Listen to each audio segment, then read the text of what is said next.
आज हम पढ़ने वाले हैं क्लास 10th के मैथमेटिक्स का पहला चैप्टर रियल नंबर।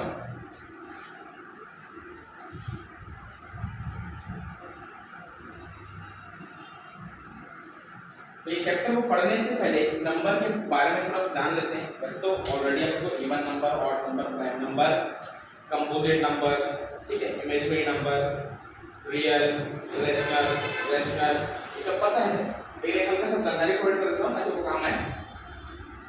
तो जो नंबर होता है ना वो दो हिस्से में डिवाइड है। एक होता है रियल नंबर जो रियल में एग्जिस्ट करता है, और एक होता है इमेजिनरी नंबर जिसको अपन सिर्फ इमेजिन कर सकते हैं। ये रियल में एग्जिस्ट नहीं करता है इमेजिनरी, ठीक है।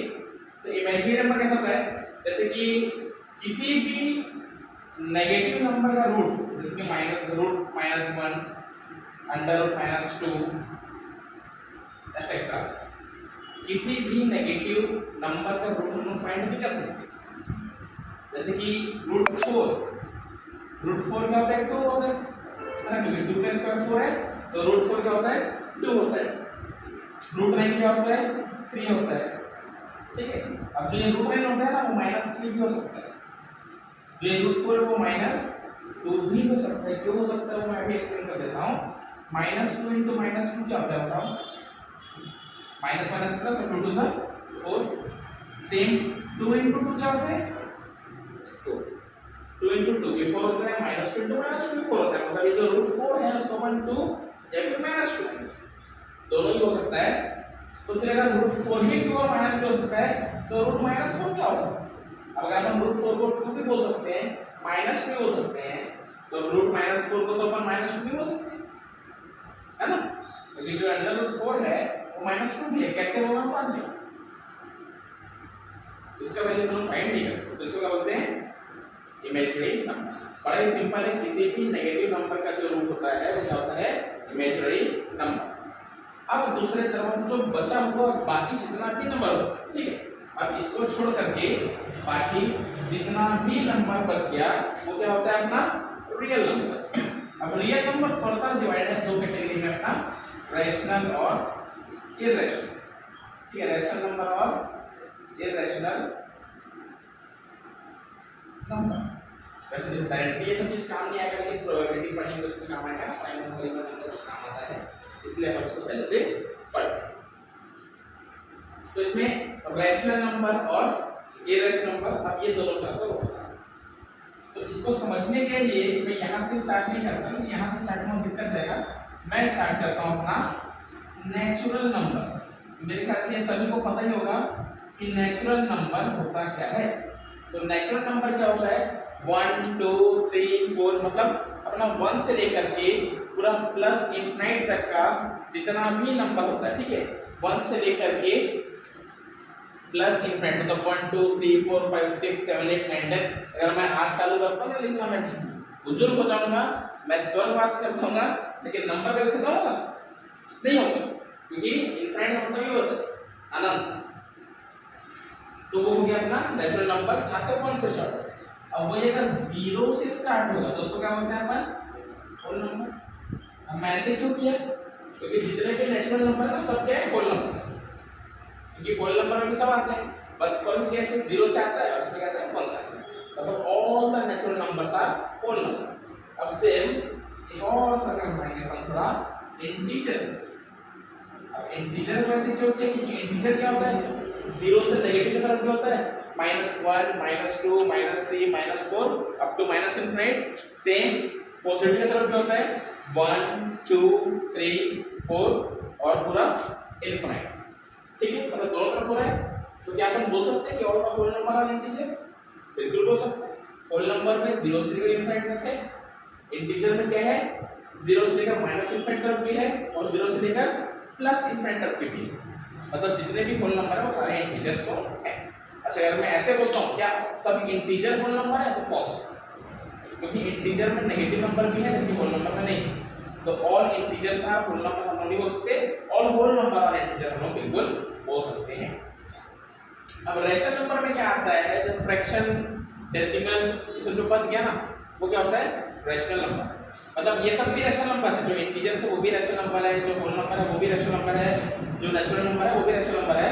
बाकी जो डेसिमल्स वाले नंबर होते हैं ना, सब लोग 1.12 है ना, 14.56 मतलब कुछ भी, तो वो सब क्या हो गया अपने रैशनल नंबर। मतलब 1 2 3 4 ये सब वो भी होगा, वो भी होगा। अच्छा, ये दोनों में फर्क है। तो जो डेसिमल वाला नंबर मान लो कि 1.1, अब इसके आगे कुछ भी नहीं, जिसको अपन क्या बोलेंगे टर्मिनेटिंग। या फिर मान लो 1.14, उसका फिर से 14, उसका फिर से 14, और ये इसी प्रकार से जिसको अपन क्या बोलेंगे नॉन टर्मिनेटिंग। ये क्या हो गया नॉन टर्मिनेटिंग, इसके सामने डॉट डॉट लगा, मतलब या तो ऐसे डॉट डॉट लगता है या फिर ऐसा लगता है 1.14 का पार्ट। इसका मतलब भी वही कि वो कंटिन्यूएशन में है। तो ऐसे वाले को बोलते हैं टर्मिनेटिंग। क्या बोलते हैं इसको? टर्मिनेटिंग। और ये जो टर्मिनेटिंग नंबर होता है ये क्या होता है? रैशनल होता है। और इसको बोलते हैं नॉन टर्मिनेटिंग। ये जो नॉन टर्मिनेटिंग नंबर होता है ना, ये भी क्या होता है? रैशनल नंबर होता है। बस कंडीशन क्या है, जो नॉन टर्मिनेटिंग है वो क्या होना चाहिए? रिपीटिंग होना चाहिए। रिपीटिंग मतलब सेम नंबर रिपीट होना चाहिए। इससे देखो बार-बार 14 सेम नंबर रिपीट हो। अगर सेम नंबर रिपीट नहीं होता, मान लो 1.10 फिर से 100 फिर 100 मतलब देखो जीरो का जो क्वांटिटी है वो क्या हो रहा है? धीरे धीरे बढ़ते जा रहा है। तो इसको हम p by q के फॉर्म में एक्सप्रेस नहीं कर सकते। क्लास 9 में अपन ये चीज ऑलरेडी किए हैं। इसको भी p by q के फॉर्म में एक्सप्रेस कर सकते हैं, मतलब फ्रैक्शन के फॉर्म में एक्सप्रेस कर सकते हैं। इसको भी फ्रैक्शन के फॉर्म में एक्सप्रेस कर सकते हैं, लेकिन इस वाले को फ्रैक्शन के फॉर्म में एक्सप्रेस नहीं कर सकते। और फ्रैक्शन के फॉर्म में एक्सप्रेस नहीं कर सकते तो क्या कराएगा? ये नॉन टर्मिनेटिंग तो है, साथ में ये नॉन रिपीटिंग। ये जो नॉन टर्मिनेटिंग और नॉन रिपीटिंग होता है ना, नॉन रिपीटिंग जो है ये देखो ये पॉइंट डेसिमल में दे सकते हो, रिपीट नहीं हो रहा है। पहले 10 है फिर 100 मतलब चेंज है। यहाँ बार से था 14 फिर भी सकता है। तो ये जो नॉन टर्मिनेटिंग और नॉन रिपीटिंग होता है ना, वो क्या होता है? इररेशनल। तो एक छोटा सा जानकारी था अपना रियल नंबर के बारे में, तो उतना क्वेश्चन काम का आपका इमेजिनरी नंबर फिर भी बता दिया हूँ, कुछ काम हो गई आज। अब इसके बाद अपन कुछ वैसे तो पता होगा सभी लोगों को लगभग कि प्राइम नंबर क्या होता है, कंपोजिट नंबर क्या होता है, लेकिन फिर भी मैं एक बार थोड़ा सा और बता देता हूँ ताकि थोड़ा सा और क्लियर हो जाए। ठीक है, तो थोड़ा उसको अपन एक नजर से देख लेते हैं। इसमें कुछ डाउट तो नहीं है?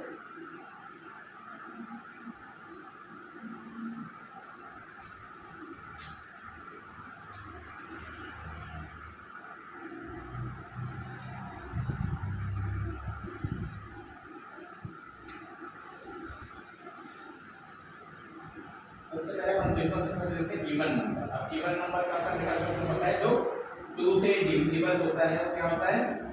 Even number. ऑड नंबर क्या होता है? जो नंबर 2 से डिविजिबल नहीं होता वो क्या होता है? ऑड। अब बारी आता है प्राइम नंबर और कंपोजिट नंबर। तो प्राइम नंबर क्या होता है? जिसके सिर्फ दो नंबर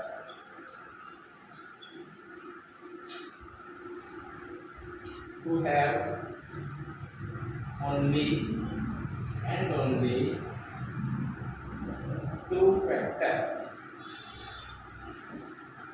ठीक है, ऐसे नंबर जिसके सिर्फ दो फैक्टर होते हैं, ऐसे हो सकते हो जो सिर्फ दो नंबर से डिविजिबल है, जो सिर्फ किसी दो नंबर से डिविजिबल है उसको क्या बोलते हैं? अपन प्राइम नंबर।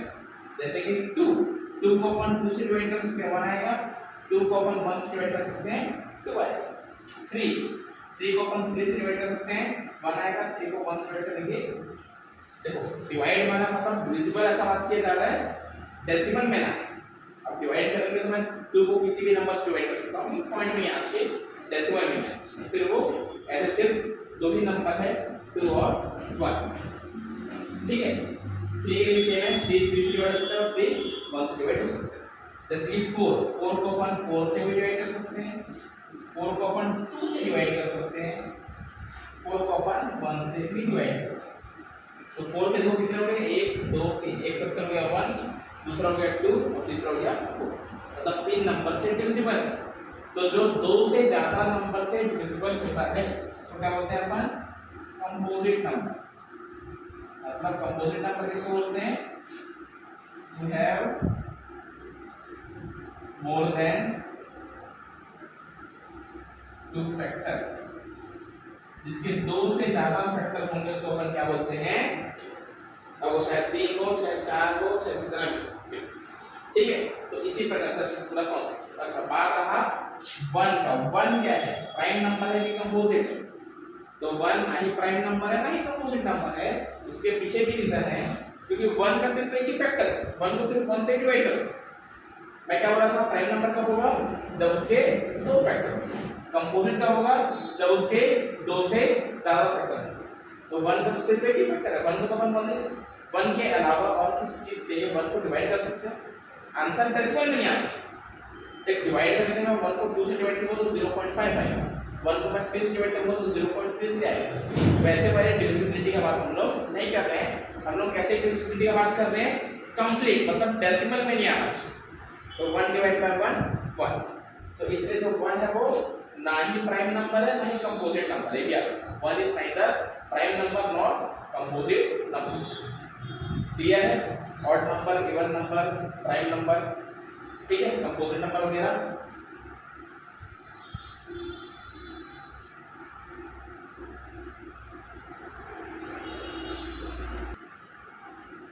तो चलो थोड़ा नंबर के बारे में हम जान ही नहीं है कि रियल नंबर है ना, नंबर होता क्या है, even number, odd number, prime number, composite number, rational, irrational, integers, natural, whole number सब जानते हैं। अब डायरेक्टली हम मूव करते हैं अपने एक्सरसाइज की तरफ। एक्सरसाइज 1.1, ये एज पर न्यू सिलेबस, पहले जो पुराना बुक था उसमें जो 1.1 था वो डिलीट हो गया है, वैसे ज़्यादा चेंजेस नहीं हुआ है बुक में, डिलीट हुआ है कुछ क्वेश्चन, नया ऐड तो नहीं हुआ है, या फिर जो न्यू बुक है उसका ये एक्सरसाइज 1.1 है। अब बचपन से ही हम लोग को एचसीएफ, हाईएस्ट कॉमन फैक्टर बोलते हैं इसको, और एलसीएम जिसको लीस्ट कॉमन मल्टीपल बोलते हैं, तो हम बचपन से निकाले हैं, वो सब चीज़ इसमें है, ठीक है। तो उसको हम फिर से एक बार कर लेते हैं।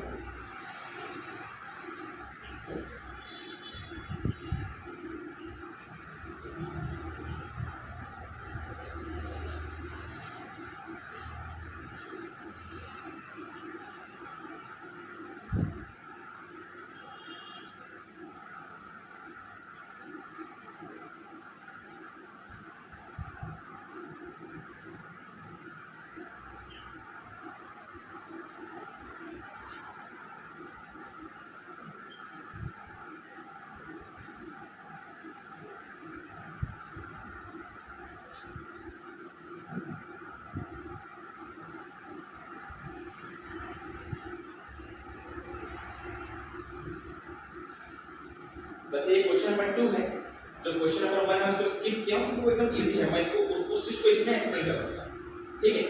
जो पहला क्वेश्चन है एनसीईआरटी का, उसमें दिया हुआ है अपना प्राइम फैक्टराइजेशन, सिर्फ क्या करना है अपन को, प्राइम फैक्टराइजेशन। अब ये प्राइम फैक्टराइजेशन होता क्या है, वो जो अपन जिसको अपन आसान एलसीएम बोलते हैं ना, कैसे करते हैं, ऐसा बोलूंगा 6 को क्या होगा 3 2 1 3 सा, तो जो पहला क्वेश्चन है वैसे ही कुछ नंबर्स दिया हुआ है, उसको हम लगाना प्राइम फैक्टराइज करना, तो काफी इजी है, इसलिए इसको स्किप करते हैं। वैसे भी इस वाले क्वेश्चन में भी वो सब चीज होगा, तो कवर हो जाएगा। अब मान लो जैसे कि पहला क्वेश्चन ले लेते हैं अपन कि 26 एंड 91, इससे क्या बोला अपन को, find LCM and HCF of given number and verify that LCM into HCF is equals to product of two numbers. तो फर्स्ट ऑफ ऑल ये सबको पता होना चाहिए कि एलसीएम इनटू एचसीएफ, किसी दो नंबर का एलसीएम निकाल लिए हो, एचसीएफ निकाल लिए हो, तो जो एलसीएम और एचसीएफ का जो प्रोडक्ट होता है ना, मतलब दोनों को जो मल्टीप्लाई करके जो नंबर आएगा वो सेम नंबर किसको मल्टीप्लाई करने से आता है, वो दोनों नंबर। जैसे यहाँ दो नंबर क्या है 26 और 91, तो 26 और 91 को मल्टीप्लाई करने से जितना आएगा ना, उतना ही उन दोनों के एचसीएफ और एलसीएम को मल्टीप्लाई करने से भी आएगा, ये होता ही है। अब उसी यहाँ दे दिया है कि find LCM and HCF of given number and verify that LCM into HCF is equals to product of two number. जिसको हम बना लेते हैं एक बार। अब जो मैं स्किप किया हूं वही चीज यहां कर रहे हैं। एचसीएफ के लिए करना क्या पड़ेगा हमको, सबसे पहले अपन 2 से प्राइम फैक्टराइजेशन का मतलब क्या होता है, प्राइम नंबर से करना तो अपन एक एक करके पहले 2 से करेंगे, 2 से नहीं होगा तो 3 से, 3 से नहीं होगा तो 5, 5 के बाद 7, 4 से नहीं, 2 के बाद 3, 3 के बाद 4 प्राइम नंबर नहीं है, प्राइम नंबर क्या है 5, 5 के बाद प्राइम नंबर क्या है 7, ठीक है। 7 का प्राइम नंबर क्या है 11। ये प्राइम नंबर पता होना चाहिए, जो बताया ना कॉन्सेप्ट वैसे, जिसके सिर्फ दो फैक्टर होते हैं वही क्या होता है प्राइम नंबर होता है। सिर्फ दो से ज्यादा, जैसे 4 बोला है, 4 को तो हम 4 से भी डिवाइड कर सकते हैं, 2 से भी कर सकते हैं, 1 से भी कर सकते हैं, 3 फैक्टर हो गया, फिर वो कैसे प्राइम नंबर होगा, वो क्या होगा कंपोजिट नंबर। सिमिलरली देख 6 प्राइम नंबर नहीं होगा, फिर ये होगा 6 को अपन 6 से भी डिवाइड कर सकते हैं, 6/6 पर, 6 को अपन 3 से डिवाइड कर सकते हैं, 6/3 2, 6 को अपन 2 से डिवाइड कर सकते हैं, 6/2 3, और 6 को 1 से भी डिवाइड कर सकते हैं। तो 6 के 4 फैक्टर होते हैं। खैर हम लोग 4 फैक्टर से कोई लेना देना नहीं है, जैसे ही 2 से ज्यादा फैक्टर हुए वो क्या हो जाता है कंपोजिट नंबर। प्राइम नंबर तभी रहता है जब वो सिर्फ 2 चीज से डिवाइड होना चाहिए, सिर्फ 2 नंबर से।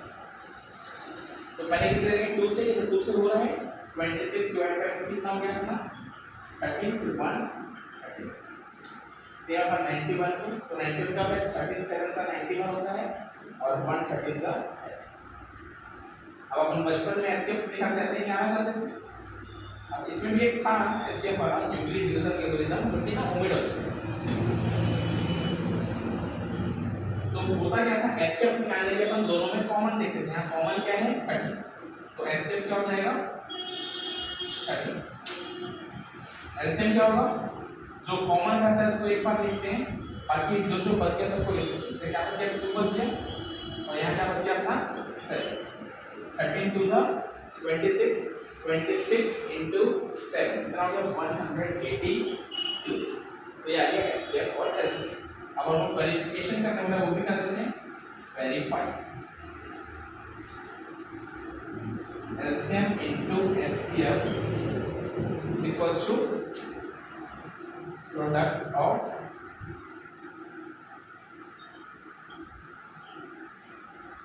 अब देखो एलसीएम कितना है अपना 182, एलसीएम कितना है सॉरी एलसीएम कितना है 182 और एचसीएफ कितना है 30। और इधर देखो नंबर क्या क्या है वो 26 और 91। अब अगर अपन एचसीएफ और एलसीएम सही निकालने में ना दोनों सर्किट बनाएंगे तो तो 182 को 13 से मल्टीप्लाई करो, 182 into 13, 2 to the 6, 8 to 24, 1 to the 3 और 2 5 और 182 into 1 6 6 कितना आ गया 2 3 6 6। सेम इन दोनों को मल्टीप्लाई कर दो 26 into 91 26 और 6 9 are 54 9 to the 18 18 and 5 6 6 2 ये भी आ गया 2 3 6। तो बड़ा ही सिंपल है, कुछ खास नहीं करना है। क्या किया अपन पहले निकाले एचसीएफ और एलसीएम उन दोनों नंबर का और साथ में वेरिफिकेशन करने वाला। इस क्वेश्चन को अपन तभी करेंगे जब क्वेश्चन में दिया जाएगा कि HCF into LCM is equals to product of 2 number, ऐसा वेरीफाई कर। अगर नहीं बोलेगा तो हम लोग बोलेंगे। वैसे ये होता है, याद रखना ये होता ही जो एलसीएम into एचसीएफ होता है ना वो क्या होता है प्रोडक्ट ऑफ 2 नंबर्स के बराबर है। तो डाउट है इतने में एलसीएम और एचसीएफ निकालने का क्लियर है ठीक है। तो इसी में मैं दूसरा क्वेश्चन करा रहा हूँ, और क्वेश्चन कर लेते हैं, इसको नोट डाउन कर लो पहले।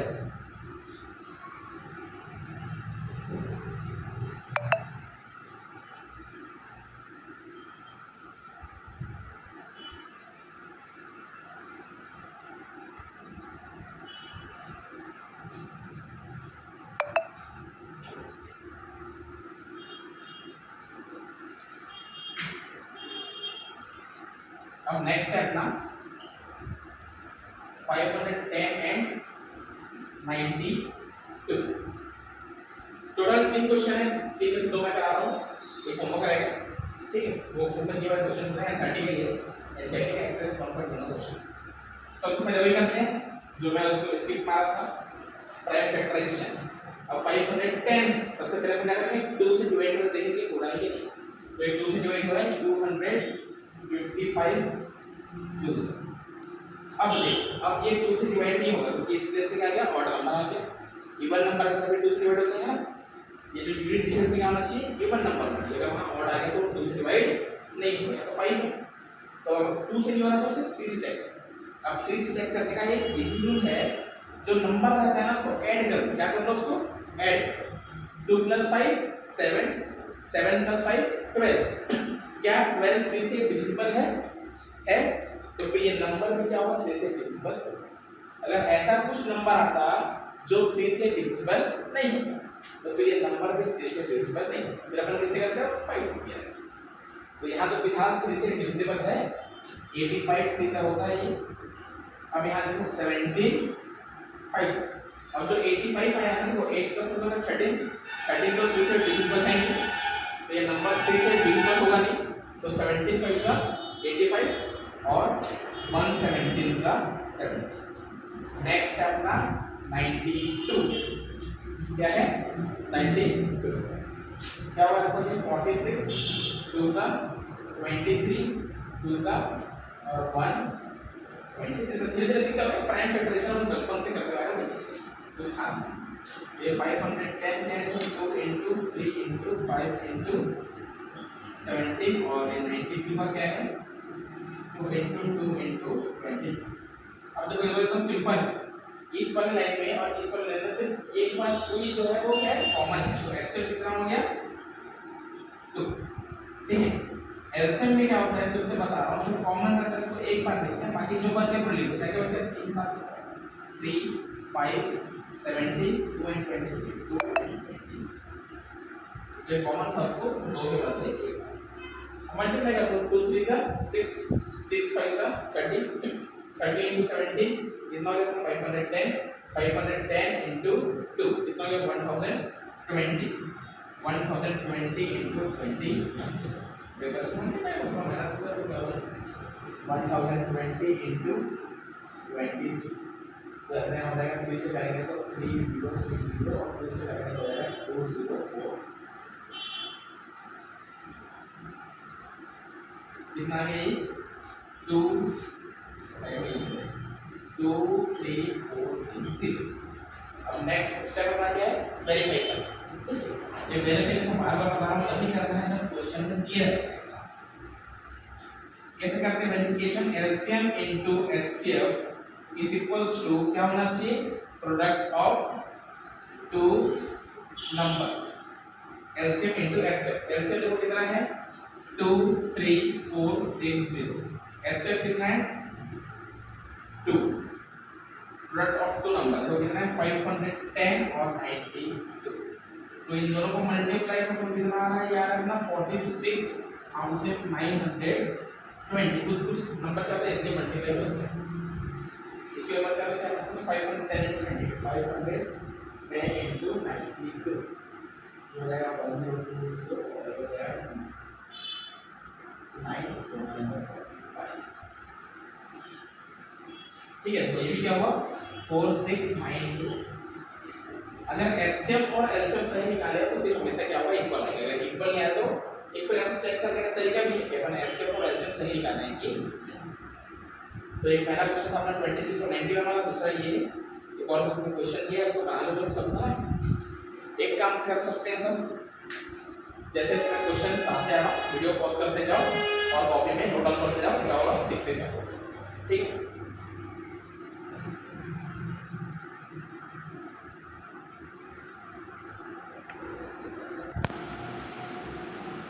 अब करते हैं हम लोग एक्सरसाइज 1.1 नेक्स्ट क्वेश्चन।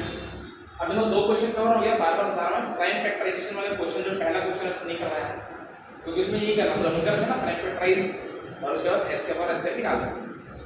अब जो ये क्वेश्चन नंबर 3 है मतलब जब क्वेश्चन नंबर 1 किया था ना क्वेश्चन नंबर 2 था अब क्वेश्चन नंबर 3 है उसमें सिंपली हम लोग को सिर्फ फाइंड एलसीएम एंड एचसीएफ होता है और कुछ भी नहीं करना है। अब बस फर्क यहाँ क्या है तीन तीन नंबर जैसे 12 15 21 ऐसे दो क्वेश्चन और क्या हुआ है एक मैं करवा रहा हूं दो होमवर्क है थोड़ा सा सिंपल सेम प्रोसेस करना है।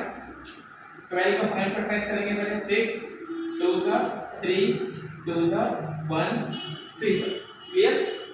फिर 15 का प्राइम फैक्टराइज करेंगे 5 3 सा 1 5 सा और 21 का भी करेंगे 7 3 सा और 1।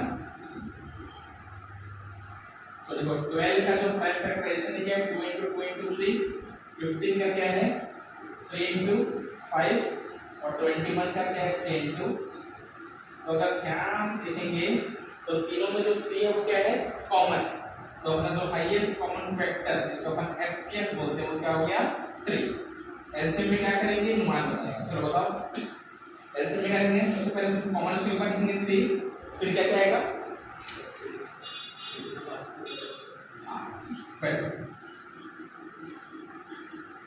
जो HCF है उसको एक बार लिख देते हैं, बाकी जो 2 2 5 और 6 3 to the 6 to the 12 to the 60 67 is 400। तो इसमें सिर्फ इतना ही करना था, वीडियो को पॉज करके नोट डाउन कर लेना। ये निकाल दिया अपन ऐसे, तो ये निकाल दिया अपन ऐसे, ऐसे सेम दो क्वेश्चन और ये आंसर वो आएगा, ठीक है। जो स्टूडेंट्स ऑनलाइन देख रहे हैं हम लोग भी, इसके बाद एनसीईआरटी बुक में 2 क्वेश्चन और दिया हुआ है सेम टू सेम, उसको बना लेंगे। सॉल्व करिए।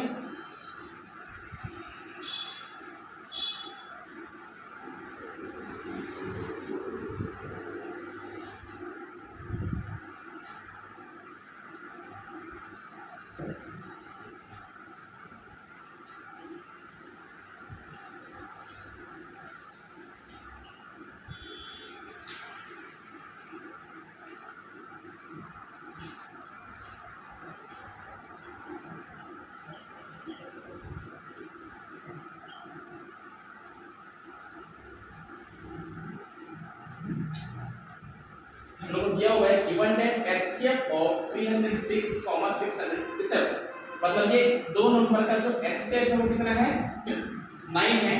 हम लोग को निकालने वाला है LCM। अब निकालना चाहे तो अपन डायरेक्टली सिंपल जो LCM निकालने का मेथड है उससे निकाल सकते हैं। 306 और 657 का जैसे बचपन से अपन आज तक LCM निकालते आए हैं ना, वैसे भी निकाल सकते हैं, कोई भी दिक्कत नहीं है।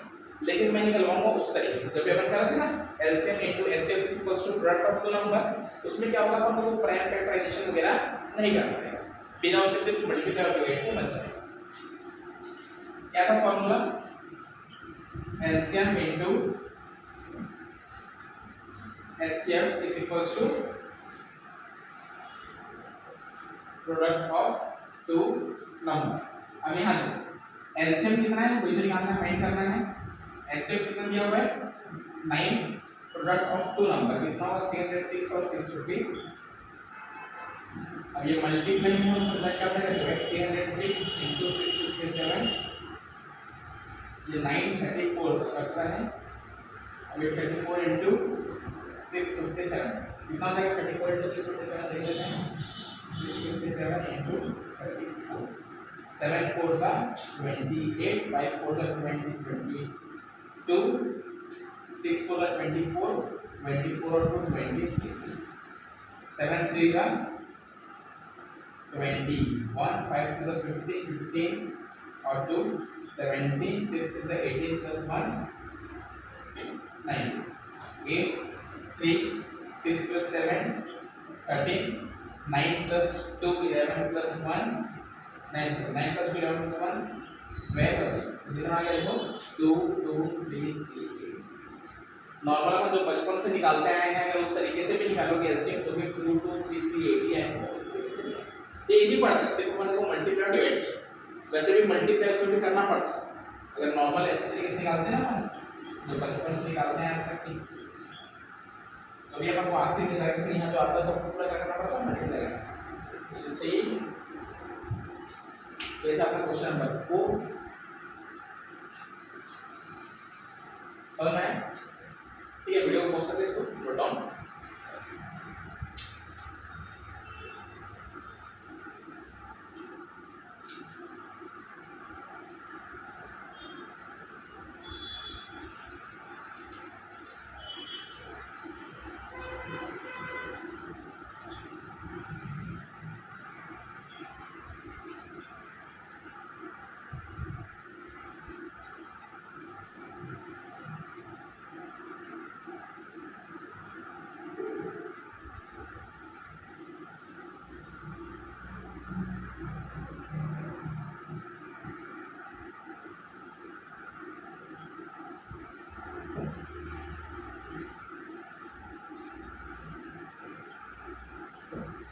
अब हमारा नेक्स्ट क्वेश्चन है चेक वेदर 6 का power n can and with digit 0 for any natural number n।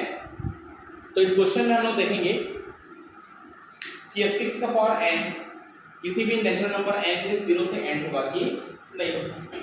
तो सबसे पहले तो मैं बता रहा हूं कौन सा नंबर 0 पे एंड होता है। तो अगर कोई भी नंबर 0 पे तभी एंड होगा जब उस नंबर के यूनिट डिजिट में 0 होगा, पावर से कोई लेना देना नहीं। अगर मैं यहाँ 6 की पावर में 10 लगा दूंगा ना, तो ऐसा 6 का पावर 10 मतलब 6 × 10 तो होता है, ये बिल्कुल नहीं होता। 6 का पावर 10 का मतलब क्या होता है 6 × 6 × 6 × 6 × 6 × 6 × 6 × 6 × 6 × 6 × 6। तो अगर 6 को 10 बार मल्टीप्लाई करोगे ना, 6 का पावर 10 का मतलब यही होता है। 6 का पावर 10 का मतलब क्या होता है ये होता है।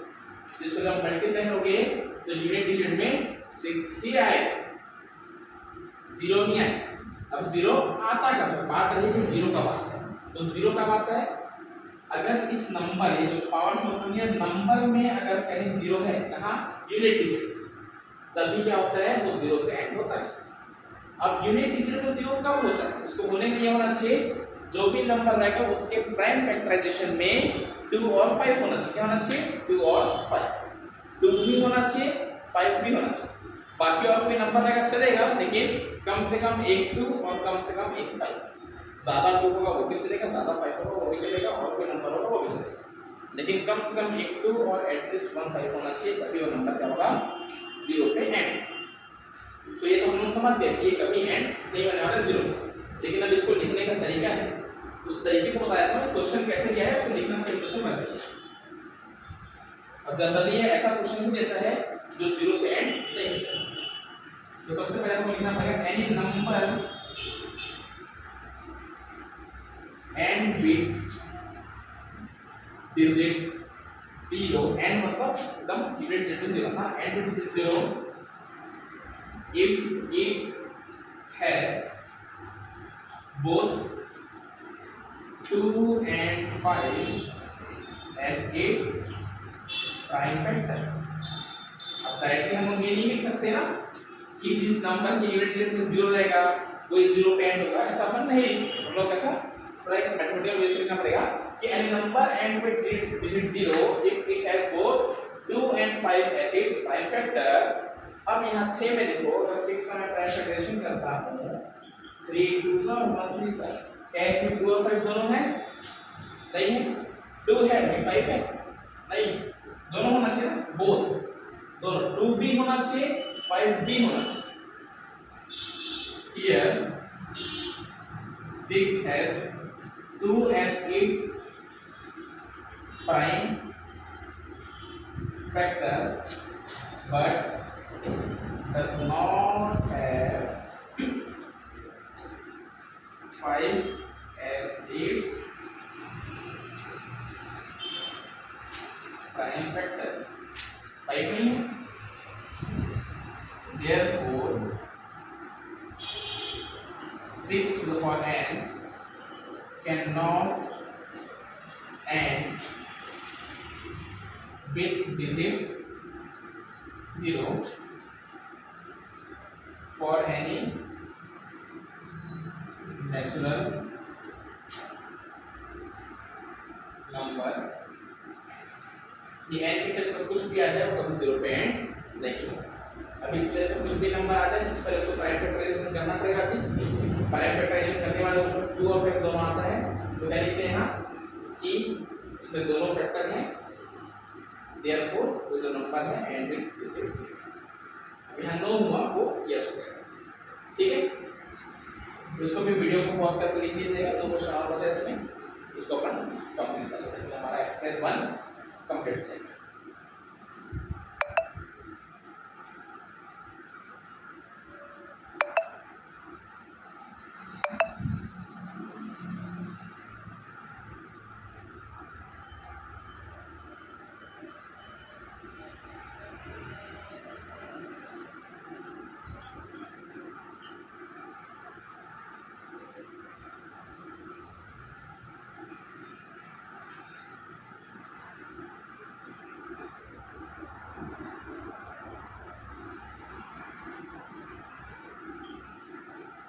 अब बुक में ना सेक्शन 2 क्वेश्चन दिया हुआ, ठीक है, एक ऐसा है और एक और 2 क्वेश्चन है। इस क्वेश्चन का 2 क्वेश्चन है, दोनों को करना सेम तरीके से है।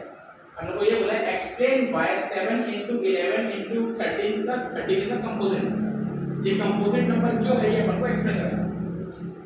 और थोड़ी देर पहले मैं जब मैं कॉन्सेप्ट बता रहा था तो उसने बताया था कंपोजिट नंबर कब होता है। कोई भी नंबर कंपोजिट नंबर कब होता है जब उसमें दो से ज्यादा फैक्टर मतलब कम से कम 3 या फिर 3 से ज्यादा फैक्टर होते हैं। अब ध्यान से देखो, अगर मैं एक प्लस के बाद का एक पोर्शन हो गया, प्लस के पहले का एक पोर्शन हो गया, ऐसे होता है ना मैथमेटिक्स में। यहाँ भी 30 है, यहाँ भी 30 है, मैं दोनों प्लेस में 30 ले सकता हूँ, कॉमन ले सकता हूँ। यहाँ क्या बच जाएगा 7 into 11, 13 कॉमन ले लेंगे निकल गया, उसके प्लेस में क्या बचेगा 1। सेम यहाँ भी इसके प्लेस में क्या बन गया 1, क्योंकि मैं 13 ले लिया 1। अब ये क्या हो जाएगा 7 into 11 77 प्लस 1 78। और अपन एक 1 तो लगा ही सकते हैं, इसको अपन फर्दर डिवाइड भी कर सकते हैं। 13 into 6 आएगा, फिर 6 2 into 3 आएगा, तो वैसे करने की जरूरत नहीं है। अगर अपन डायरेक्टली देखते हैं, देखो ये एक फैक्टर हो गया, ये दूसरा होगा और क्या होगा तीसरा होगा। और जिसके दो से ज्यादा फैक्टर है वो क्या होता है कंपोजिट नंबर होता है। यहाँ अपन लिख सकते हैं। अच्छा, अपन बात किसका कर रहे हैं इस पूरे नंबर का बात, तो ऐसे लिखना पड़ेगा 7 into 11 into 13 plus 13 has more than 2 factors, hence it is a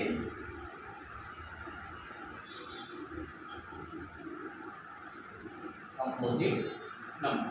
ठीक है, hence it is a composite। बड़ा ही सिंपल है, बड़ा ही इजी है।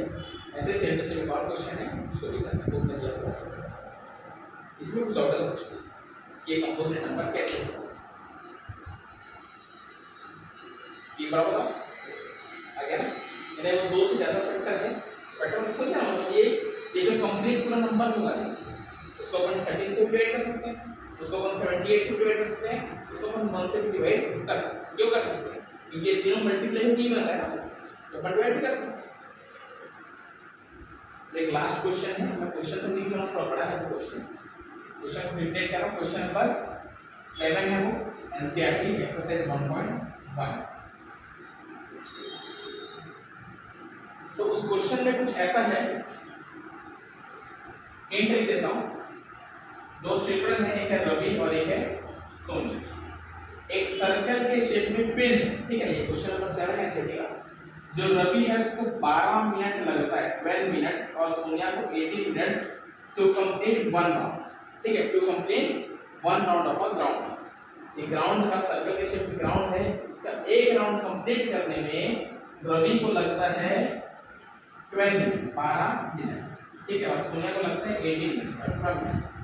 अब इस क्वेश्चन में ये बोल रहा है कि अगर दोनों साथ में दौड़ना स्टार्ट करते हैं, ठीक है, इस स्टार्टिंग पॉइंट से साथ में दौड़ना स्टार्ट करते हैं, तो वापस से स्टार्टिंग पॉइंट मतलब रवि ने यहाँ से दौड़ना चालू किया, अब वो तो 12 मिनट में एक राउंड कंप्लीट करके आ जाएगा, फिर नेक्स्ट जब 24 मिनट होगा तो दूसरा राउंड कंप्लीट हो जाएगा, फिर 36 मिनट में तीसरा हो जाएगा।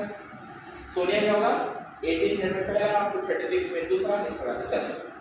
तो हम लोग को ये पूछा है कि नेक्स्ट टाइम हम लोग कितने समय के बाद मिलेंगे। अब सीधी सी बात है, जितने भी टाइम के बाद मिलेंगे वो इससे ज़्यादा होगा। पहले जब 12 मिनट में वो पहुँच गया रहेगा, पर सोनिया पहुँच नहीं रहेगी क्योंकि उसको 18 मिनट लगता है, मतलब दोनों से क्या रहने वाला है ज़्यादा। और जब भी ज़्यादा कुछ रहता है तो क्या करना पड़ता है उनको एलसीएम। अगर कुछ कम निकालना है तो समझ जाना क्या निकालना है हमको एलसीएम, और कुछ ज़्यादा तो क्या निकालना है एलसीएम। अगर सिंपल मैं ऐसे भी एक्सप्लेन कर रहा हूँ, ये 12 में पहुँचने वाला है, फिर 24, फिर 36, ये 36 में यहाँ पहुँचने वाला है। सेम ये 18 मिनट पर पहुँचेगी, फिर सेकंड टाइम क्या होगा 18 to 36, मतलब दोनों 36 मिनट बाद मिलने वाले हैं। इसको डायरेक्टली लिख सकते हैं ना, मार्क्स नहीं मिलेगा। After how many time the boat will leave at the starting point। मतलब ये क्वेश्चन में पूछेगा कि लोग स्टार्टिंग पॉइंट में कब मिलेंगे, ये सब इंफॉर्मेशन क्या होगा, ठीक है।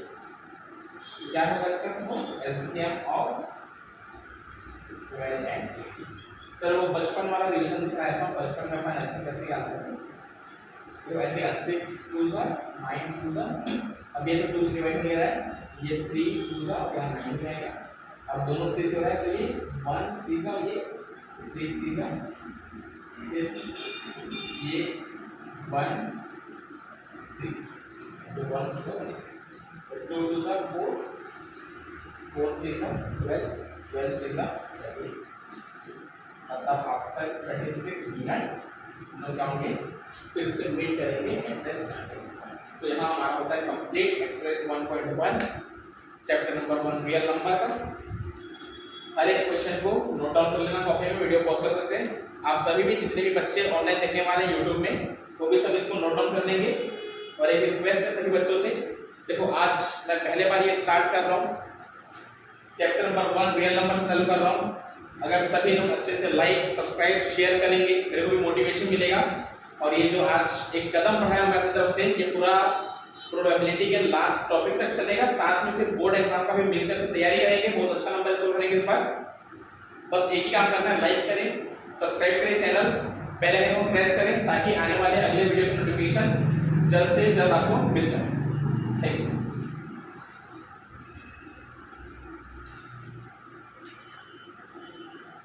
अच्छा एक बार और, हमारा ऑफलाइन क्लास भी अवेलेबल है, दो रूम में हमारा 2 ब्रांच है, 105 नंबर में ब्रांच अवेलेबल है अपना ऑफलाइन क्लासेस का, और दूसरा महाराष्ट्र में। अगर कोई कोचिंग ज्वाइन करना चाहता है यहाँ पे आ सकता है। ये एड्रेस इसमें दिया हुआ है, कॉन्टैक्ट नंबर भी है। For any admission related query contact on this number.